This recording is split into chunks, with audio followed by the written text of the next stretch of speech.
Hello, my friends. You are listening to Outside the Bubble. I am your host, Joanna Bull. And today, my guest is Brian Weisfield. Brian has been building businesses his entire life. As a kid, he bought 95 pounds of gummy bears and hired his friends to sell them.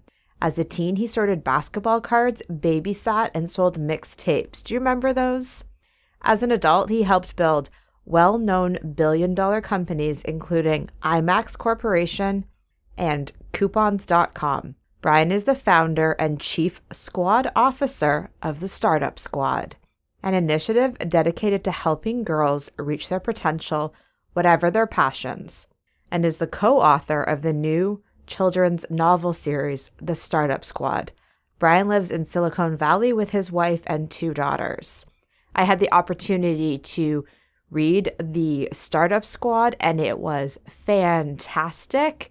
As an adult, it took me a couple of hours to get through, but I'm also a fairly slow reader. There were a lot of really funny moments in the book and some incredible lessons. This is an incredible conversation about entrepreneurialism for girls, but also around lessons that are applicable not just when it comes to teaching kids, but also when it comes to risk-taking in our own lives.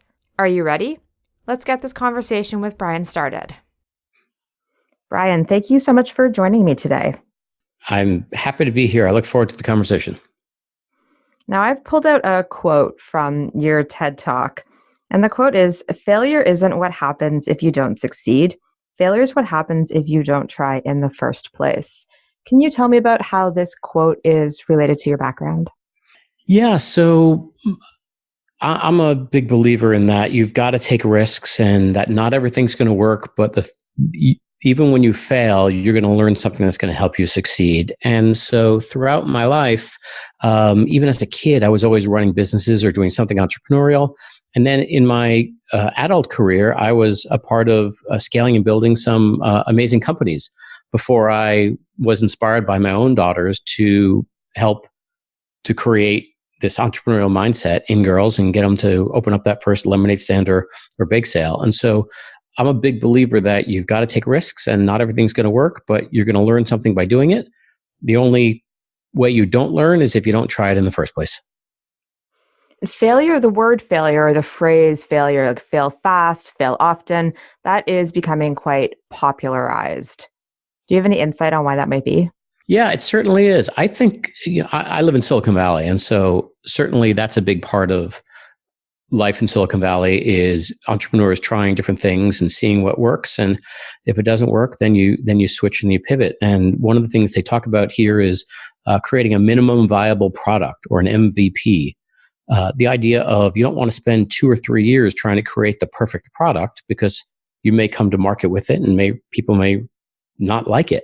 Whereas if you create this minimum viable product, just enough to be able to get people to test and see what's going on, you're going to learn and you're going to get feedback from them. And in my experience of writing the Startup Squad, I did exactly that. I created, it's hard to even call it a minimum viable product because it was really bad. I'm not an author by training, and so I was learning how to write and teaching myself how to write.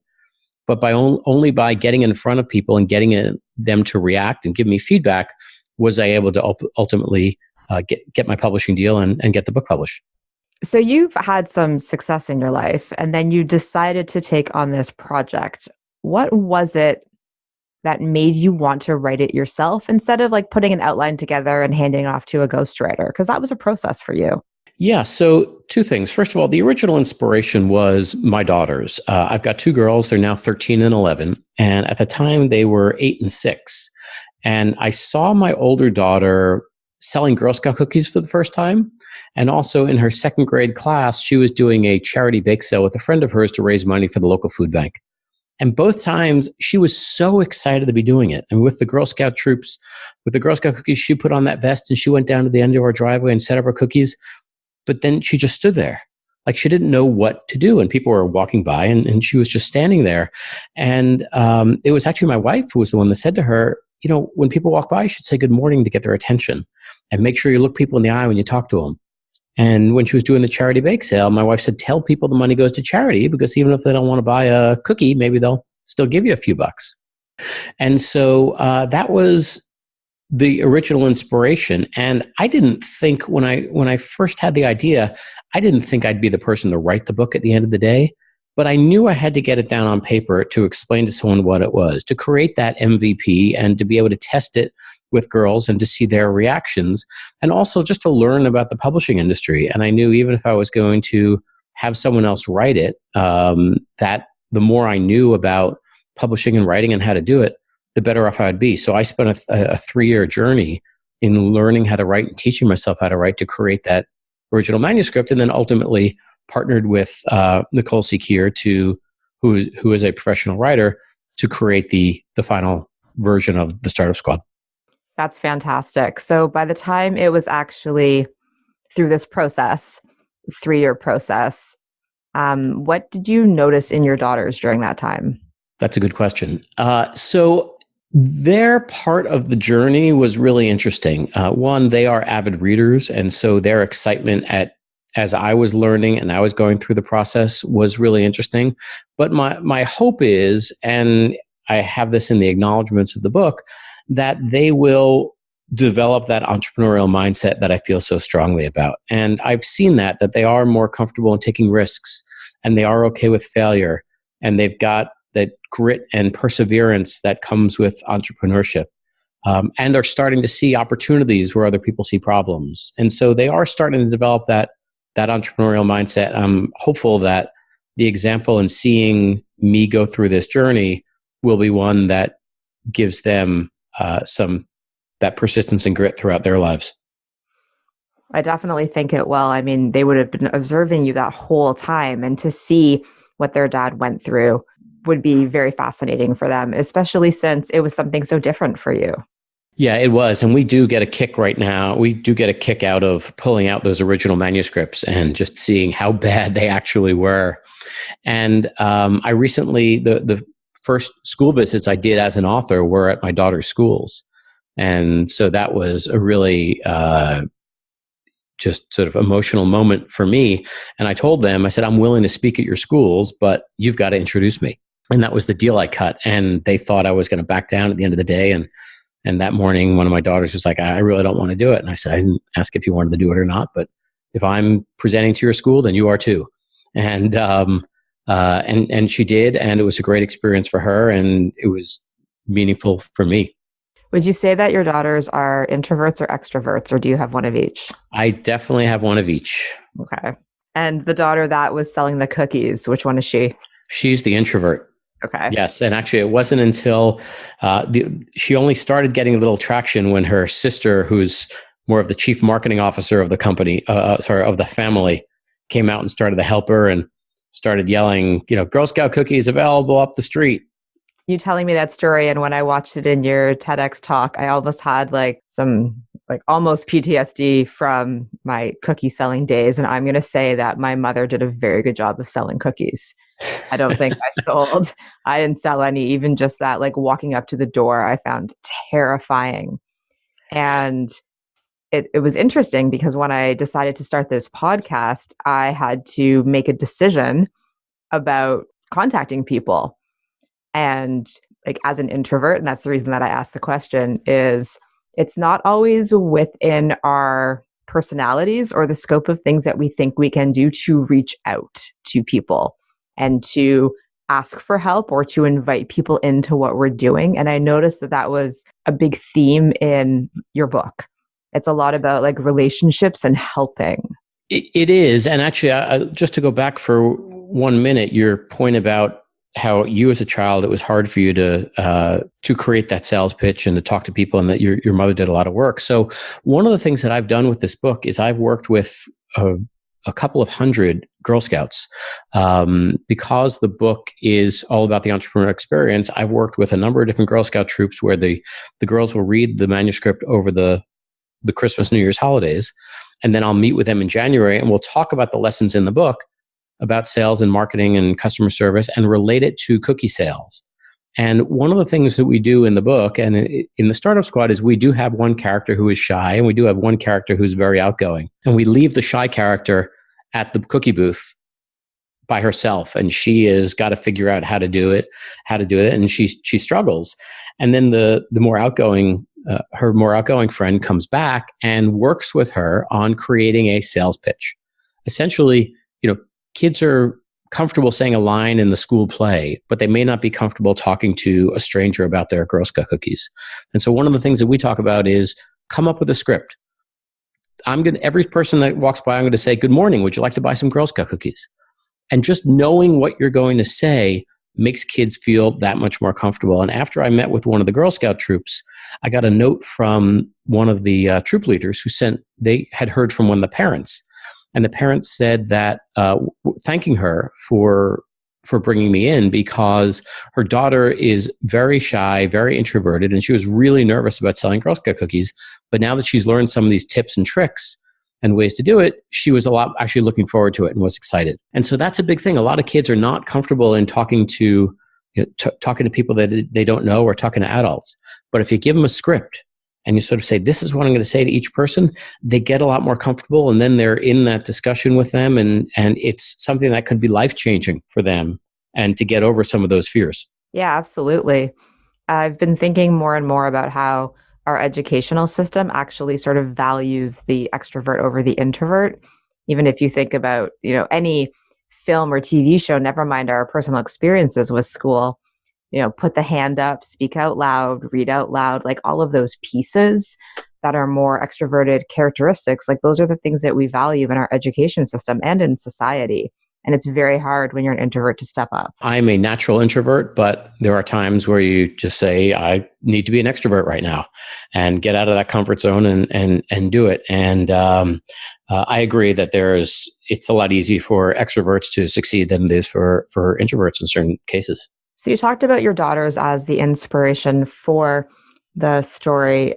What other inspiration did you have? So the other part of my inspiration that was twofold. So one was seeing my daughter struggle with that first entrepreneurial experience. The other part of it was a Sunday morning, and I was reading books with my girls, and my older daughter was on my right side, and she was reading from the Who Was series. This is a series of biographies that they do for kids, and they're really well done, and they've got hundreds of these titles. It's who was Martin Luther King, and who was Leonardo da Vinci, and who was Wayne Gretzky, and they're great. So my daughter was reading Who was Queen Elizabeth. My younger daughter was in kindergarten, and so I was reading to her, and as fate would have it, the book she picked was probably like the 57th book of a Rainbow Fairy series. And I just wanted to throw the thing out the window. One, those books are incredibly repetitive. You're reading the same thing over and over again. But also, I just felt like they were talking down to girls. Like they were like, we're going to create a book series for girls, so let's make it about a princess or a unicorn or a fairy, and make sure we have a lot of pink on the cover. It just, I always, in myself, try never to talk down to my kids and talk down to kids in general. And I just felt like that this piece of literature was talking down to kids. And while granted, I gave it a little bit of credit because it helps my daughter's imagination and it makes her want to learn how to read, my older daughter was getting the exact same benefit while she was learning about Queen Elizabeth. And so that was the second part of the inspiration. And for some reason, as I was laying there reading books with my daughters, I thought back to my older daughter trying to sell Girl Scout cookies. And for some reason, those two things combined in my brain. And I said, I'm going to create a novel series to get girls interested in entrepreneurship. Open up that first lemonade stand or bake sale, and just to start to think like an entrepreneur. Not that they're all going to grow up to be CEOs or founders, but just to think like an entrepreneur. That entrepreneurial mindset is so valuable. Yeah, one thing I noticed when I was reading your book is that while the book is girls, based on girls, there's girl protagonists, there isn't a lot of like gender in it. Like the girls don't dress in a specific way that shows gender. They really showcase their personality through their clothing. And I noticed that. I'm wondering if you've received any pushback about the fact that you are a man that wrote a book from the girl perspective. Well, so two things. So first of all, my co-author, Nicole, is a wonderful writer, and she, I'm playing more of almost an editing role. My roles here are, at the beginning, Macmillan and I sit down and decide what we want each book to be and what the business lesson should be, and we create sort of a 6-page outline of the books, and then Nicole does the bulk of the writing, and then Macmillan and I get involved in the editing process. In terms of, my role as a man doing something that's trying to get girls interested in entrepreneurship, I've certainly heard both things. I've heard, hey, that's great. It would be even better if you were a woman. And I've also heard, wow, this is so fantastic that there is a man speaking up and saying that we need to give the girls a little extra ammunition, just a little bit more of that entrepreneurial mindset to help them succeed if we are going to balance out some of the inequalities in the workplace that are going on today. Yeah, I just want to pull out one other quote from your TEDx, and that was, I was stunned. I actually had to pause and then rewind and listen to it again before I even wrote it down, that more Fortune 500 CEOs today are named James than are women. Yeah, isn't that amazing? And frankly, those named John are not far behind either. It really is amazing. And there are so many wonderful organizations that are doing a fantastic job of changing that balance today and getting more women on boards and getting the pay rates for women to rise up so that they have parity with men. And my hope is that through all the great work that these fantastic organizations are doing, plus what I'm doing with the girls today, that by the time they do reach the workforce and start to want to achieve their dreams and their passions, that it'll be a much more receptive place for them. And the mindset of entrepreneurialism is different than other mindsets. And in education right now, there's a really big push for females in STEM. Mm-hmm. And it's not that there's anything wrong with science, technology, engineering, and math, but your approach is so different because it's really about the persistence, which is what I loved about the narrative that you wrote. Yeah, thank you. I am a huge believer, especially I'm here in Silicon Valley, of all these fantastic organizations that are doing great work to get girls more involved in coding and STEM, and Girls Who Code and Girls in Tech, and they're fantastic organizations. But my perspective is the number of girls that would be interested in opening up a lemonade stand or running a bake sale far surpasses those that would have an interest in coding. And the entrepreneurial mindset doesn't necessarily mean you have to be an entrepreneur. It just means that you are going to think differently, and you're probably going to be more successful at whatever you want to do in life. What about it makes you think differently? If you think of an entrepreneurial experience and an entrepreneurial mindset, the biggest thing is you're getting more comfortable with risk, that you're willing to take a risk. You're willing to make that sales pitch and knock on that door with the Girl Scout cookies that you might not otherwise be comfortable with. You're willing to put yourself out there. You're willing to say, I'm going to try to see if I can make strawberry lemonade and see if I can make it and it tastes good. And two, see if someone's willing to buy it. There's that comfort with risk. They're seeing opportunities where other people see problems. If you've got something that doesn't work, or a toy that doesn't work, or something you need to solve, instead of saying, well, that's too bad, an entrepreneur would try to use that as an opportunity. And there's countless stories of unbelievable girls that have started businesses based upon those situations. There's knowing how to sell something. As a kid, it's a physical product, right? You're learning how to sell lemonade. You're learning how to sell Girl Scout cookies. But those same sales skills grow with you. And as an adult, you're learning how to sell your ideas and convince other people of different things. The most important one, as we talked about before, is recognizing that failure is not what happens when you don't succeed. Failure is what happens if you don't try in the first place. Try it and fail, and move on from there. And when I meet with school groups and I meet with kids, I go through famous failures. I tell them about Beyonce when she was 9 years old, was on a TV show, the equivalent of one of these current talent shows, and her group lost. And she didn't say, well, I guess that's too bad. Maybe I'll go out and be a gardener now. No, she used it as something to work harder and became Beyonce. Michael Jordan being cut from his high school basketball team. Mark Cuban's first TV show was called The Benefactor. It was so bad they canceled it after they played 6 of the 8 episodes. But the second one was Shark Tank. And so it's trying and taking a risk and failing and learning from that failure is such an important skill, as I said, regardless of what you're going to do in life. And so those are key parts of that entrepreneurial mindset. I absolutely agree with you. I think the word failure it's a scary word because we haven't recontextualized it. Like it has a meaning for many of us that's really like deep seated. So people don't want to fail. Like that has a really negative connotation to it.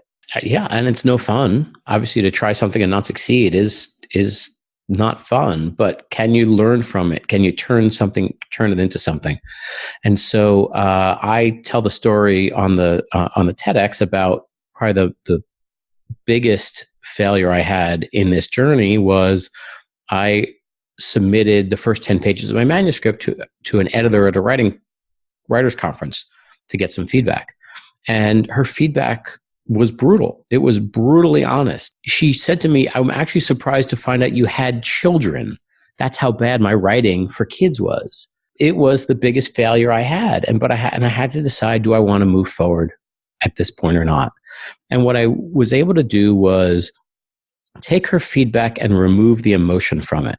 So when she said to me, "I find it hard to believe you actually have children," I realized that the dialogue in my writing was not realistic enough. And so I took a dialogue writing class to try to figure out how to make it more realistic. And so the question is, what can you do with that failure? And I agree, it's unfortunate that a lot of people will try something and they will fail and they will move on to the next thing. But that's the entrepreneurial mindset. It's failing, trying it again, failing, trying it again, failing, trying it again, and then succeeding. And that grit and that growth mindset and that persistence is not just about being an entrepreneur. It's something that is going to help you throughout your life, regardless of the path you choose. Yeah, definitely. One thing that I heard you say in there was it wasn't really just like try and fail. You had to actually look at that feedback and figure out what it meant. Because if you had just kept writing and submitting, you wouldn't have actually found the essence of what she was saying that she didn't know she was saying, which was you didn't have the right kind of writing for somebody who had children based on what she was reading. It didn't have the right voice yet. But that's not Right. what she said to you. You had to figure that out. That's interesting. Yeah, it was, I had to strip out the emotion of, one, the emotions that I was feeling, and two, the emotions that she was expressing to get to that nugget of what is she really telling me? Based on your experience so far, you've said that you work quite a bit with school groups. What are you noticing with the students that you're working with? What is so rewarding, and the book has only been out a couple of weeks now, is it is doing exactly what I hoped it would. It is inspiring these kids to start their first businesses. And so we had a book launch, and we did a book launch and a girlpreneur market. And we had 22 amazing girls there who were selling their products. And one of them was selling these beautiful pillows and pillowcases. They were almost like quilted. They were really spectacular. And I went over and I was like, "Wow, these are beautiful. How long have you been doing this?" And she said, "This is the first time." And I said, "You got to be kidding me. What happened?" And she said, "Well, I've always loved to sew. And I read your book and decided to start my own business." And so this was the first time she was displaying her products. And the punchline is, about an hour later, my wife comes over to me and she says, "Look what I bought. Look at this beautiful pillow." And my wife had bought one of these pillows. And I said, "Do you know this is the first time she's ever sold those?" And my wife was completely blown away. And there was another girl who was selling these tie-dyed scarves and clothes and tote bags. And then she also had these beautiful candles and these soaps in different shapes and different colors. And it could have been a boutique. The stuff was beautiful. And I said to her, I said, "Wow, this is incredible. Have you ever run a business before?" And she said, "Yeah, once before." And I said, "What business did you run?" And she said, "Well, I had a lemonade stand." And her mom was there, and her daughter was talking to another customer. And I said to her mom, I said, "How do you get from a lemonade stand to tie-dyes and soaps and candles that look like they could belong in a boutique in any major city in the country?" And she said, she saw you speak at her school and decided to start her own business. And it gives me chills even as I'm repeating the story now. It's doing exactly what we wanted to. And she may or may not become the next soap mogul, but the experiences she's having and talking to the customers and coming up with a marketing slogan and designing a logo and figuring out what her merchandising and taking a risk, and all these things are just incredible life lessons. Yeah. How old was she, would you say? I would say 11. Yeah. So we definitely don't need to be in the same business we were in when we were 11, but those skills that we learn are going to carry us forward for the rest of our lives. Yeah, I completely agree. So on your website, thestartupsquad.com, you actually have a section dedicated to girl CEOs. How did you find them? So what we wanted to do with this book is we wanted to create sort of three different sections. And I refer to them as the inspirational, the informational, and the aspirational. The inspirational part is the narrative itself. The book has been described as sort of like a Babysitter's Club meets Lean In, where it's a narrative about these 4 6th grade girls, and it's a great story and it's fun. And these girls are trying to raise money for a school field trip to the local amusement park, and they start to run a lemonade stand. And the goal of that part is the inspirational part. The girls will read it and say, hey, that was fun. I want to start my own lemonade stand. Then we have the informational section. And the informational section is about 6 pages of nonfiction where we translate the narrative into the business concepts. So we say things like, hey, remember when we said when the girls were making a really big sign for their lemonade stand? That's actually called marketing. And so here's some other marketing tips you can use. And so we've got a number of different business concepts that we do. And then the last part is the aspirational part. We have an interview with an actual kid entrepreneur talking about her business and what is it like. And so the idea is a girl gets inspired to want to open up her lemonade stand. We give her the tools to be able to do it. And then she can see another 12-year-old girl who's actually built a big business based upon that. So what we did was last summer, we actually ran a contest to try to find the girl to feature in the back of the book.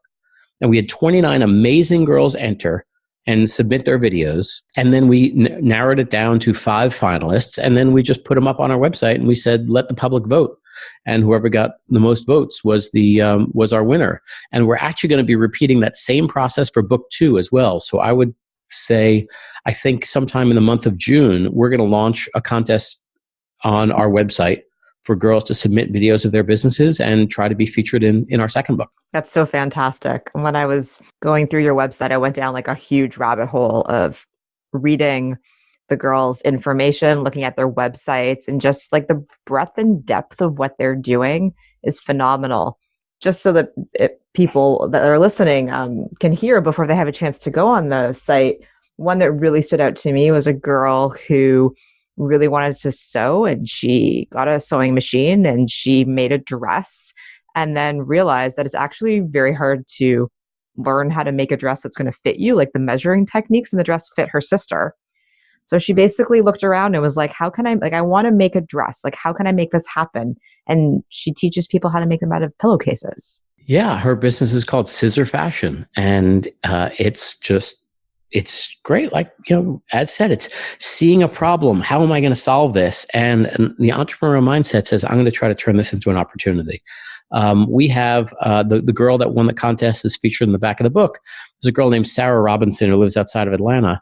And her business is called Sarah Sews, and she makes aprons for kids, and she also makes cloth flag banners, and also eye shades.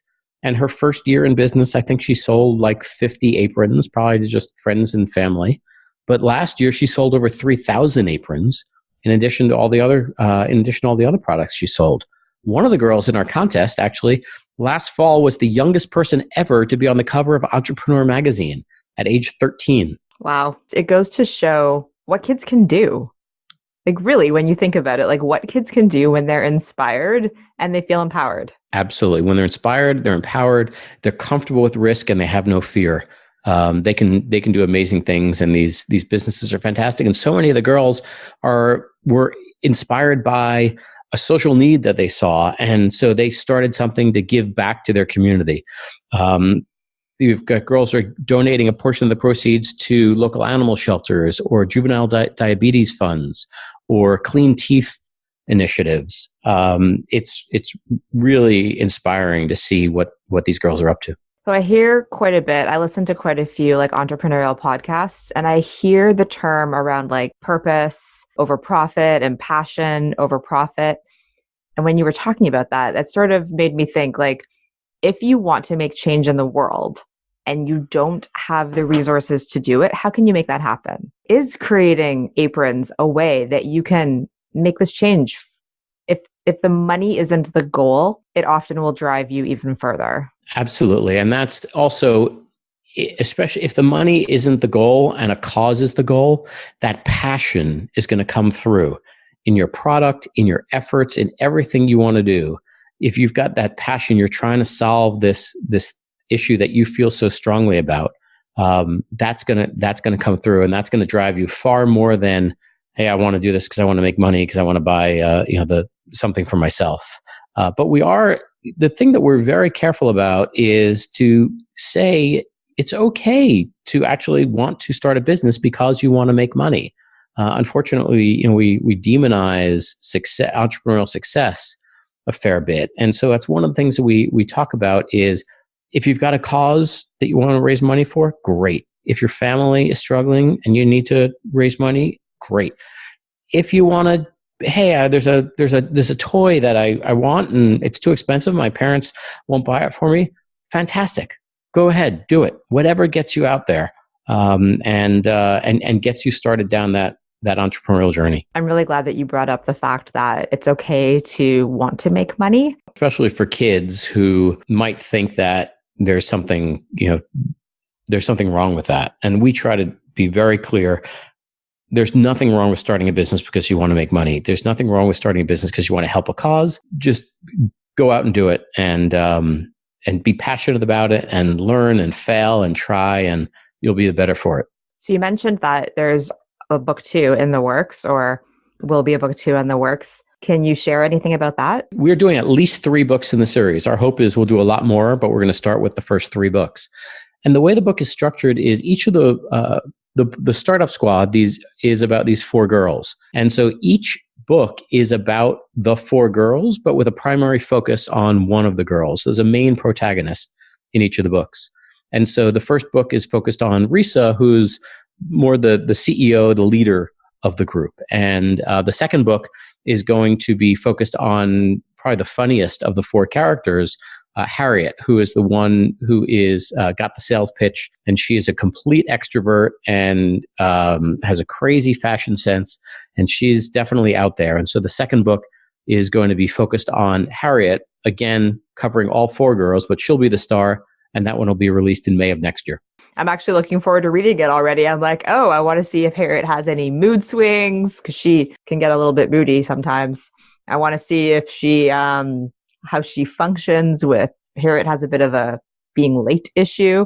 I always wanted to know where that came from, and I didn't find out. So that might just be her personality, but book number 2, maybe I'll learn. Yeah, Harriet's going to be a lot of fun to dive into a little deeper. What's your long-term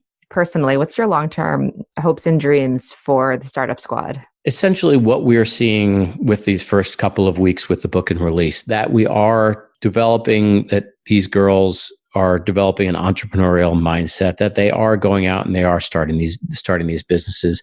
And so my hope is that we will continue to do that. Each book will build on the skills that the girls have learned before. And as the book series continues, new girls will come in and become fans of the Startup Squad for the first time. We are definitely looking at doing a lot of things beyond the book, other ways that we can reach and impact girls. But that's a big thing. And the other one is that I want to make sure that the book is available to girls that might not otherwise have access to it. And so we've done a number of programs with some fantastic organizations that work with kids that are less fortunate to get the book into their hands. And we're working with right now a charity called Girls Inc. of New York City. And we've managed to raise money to be able to donate over 7,000 copies of the Startup Squad to the girls in their programs, 65% of whom come from families with a household income of $30,000 a year or less, which it doesn't get you very far in New York City. The students that have the least need the most inspiration in order to feel like they can actually make a difference and matter. I completely agree. And also those are the kids that resilience, that grit is going to have the biggest impact on their lives. All right. So just going back to the process of writing for you? Since you were basically starting this experience from scratch, do you have any advice based on your experience that you would like to share? I think the scariest part for me was, as a business person who spent my career as a a business rational person, to share my creative side. The scariest thing I had to do in this whole process was pressing send that first time I was sharing my manuscript with someone, my creative output. It was really, I really felt exposed. And as a matter of fact, it's funny, I spent most of my adult life in New York City, and I moved out to Silicon Valley about 10 years ago. And while I was working on this, I was still looking for other jobs and other companies to help grow and scale. And so when it came time to press that send button and to expose myself creatively, I only sent it to people I knew in New York, because I didn't want the word to get around in Silicon Valley about, how awful this was, to the extent that it was, and to impact my job prospects. And so that was the hardest thing, was exposing myself and just sharing that creative side. And so I know there's a lot of closet writers and a lot of people that write or dream about writing, and they're afraid to share. And the only thing I would say is you'll never know until you get someone else to look at the words on the page and give you the feedback. And they're probably not going to fall in love with it. No one's first draft is any good, but the only way to make it better, and the only way to share your story, is by starting by sharing your story with one other person. And that's interesting that when asking about the writing process, it wasn't about the fact that you didn't have this type of writing background. You're learning something different. You're writing a novel, and not just a novel, but a novel for children from their voices. But that wasn't the hard part. The hard part was actually sending it. And that speaks to my heart, because I'm going to just put it out there. I have been wanting to start doing video, and I just right now have every excuse as to why I can't do video. So Facebook Live videos, YouTube videos, just creating more content. And I every excuse in the book as to why I can't get it. And it's 100% that reason, because you're putting yourself out there. Yeah. And it's such a scary thing to do. But the only way to do it is to just do it. That's so true. I know that from when I started the podcast. The only way to do it is to just do it. You never know. So my girls, obviously their friends know that I've been writing this book, and they've been a part of this journey. I'd say at least 3 or 4 times I've sat my girls down and I've said, some people are not going to like the book. You don't like every book you read. You don't like every movie you see. It doesn't mean you don't like the person behind it. And so that's been a big thing with my kids, is getting them comfortable with, someone may say, I hated your dad's book. Okay, that's great. You don't like those things as well. And so similarly, people may say, yeah, I listened to this person's podcast. I wasn't crazy about it. It's nothing personal. Different people have different tastes. Different people like different foods. Different people take different things. It's so hard to put yourself in the headspace of putting yourself out there creatively and realizing that people may not like it. But you don't like everything that you see or taste or hear.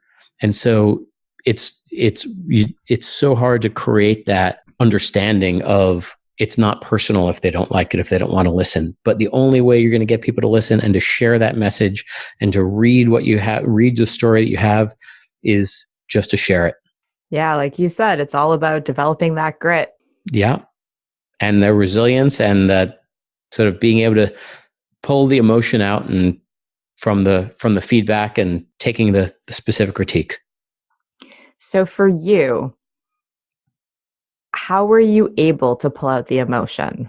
It wasn't easy. And when the feedback that I got, when I got that critique from the person saying, I find it hard to believe you actually had children, I was at a writers' conference in Monterey, California. And I left there, and I took that manuscript, that feedback from her, and I drove about 10 minutes south of there to Carmel. It's a beautiful, beautiful town. And I sat on a bench in Carmel, and I had this thing in my hands. And it hurt. It definitely stung. But I had to figure out, is this really what I want to do? And if I want to do this, I had to pull out that emotion. And what I did sitting on that park bench was I went through that feedback, and I took a separate piece of paper and I translated the feedback. I find it hard to believe you actually have children. Dialogue doesn't need to be realistic. And I promised myself I was never going to read it again because it was so painful. And I haven't. I've gone back to it because I wanted to pull out some of the exact quotes for meeting with schools and for the TEDx. But to this day, I have not gone back and read that whole thing because it was painful. It hurt. But I knew that there was something in there that was going to help me in this journey. And so I had to bear through it and get it done and stick it in a file and never take a look at it again. Yeah, thanks for sharing that, because I think sometimes people think that those people that are able to do that, it's just natural. And they don't necessarily see the other side of what is going on, where you have to actually process it and deal with it and figure out how you want to handle it. And sometimes it might mean that you need to take some time and deal with it, but then you have to figure out how you're going to move forward. And that is what the grit and resilience is all about. It's not going home to bed and eating tons of cookies and staying there forever. Like, you can eat the cookies and you can go to bed or you can watch the Netflix, but then you need to get up and you have to try again.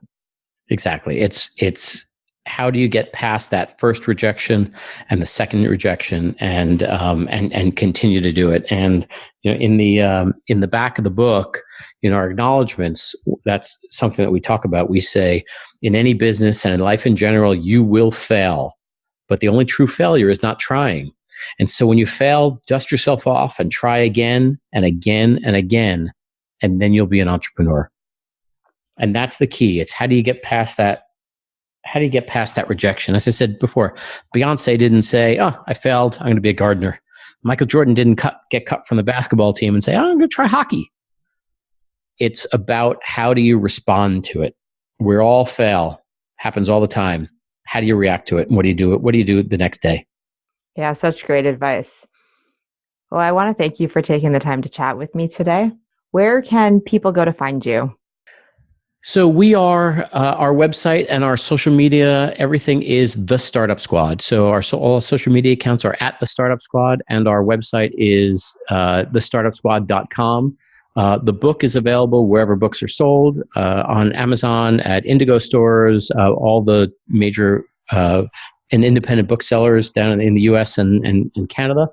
And we've got actually a ton of resources on our website both for kids as well as for adults around how do you encourage your daughters, your kids to have that entrepreneurial mindset, interviews with other girl entrepreneurs, and great resources for activities and other books to read. And so thestartupsquad.com is the best place to start.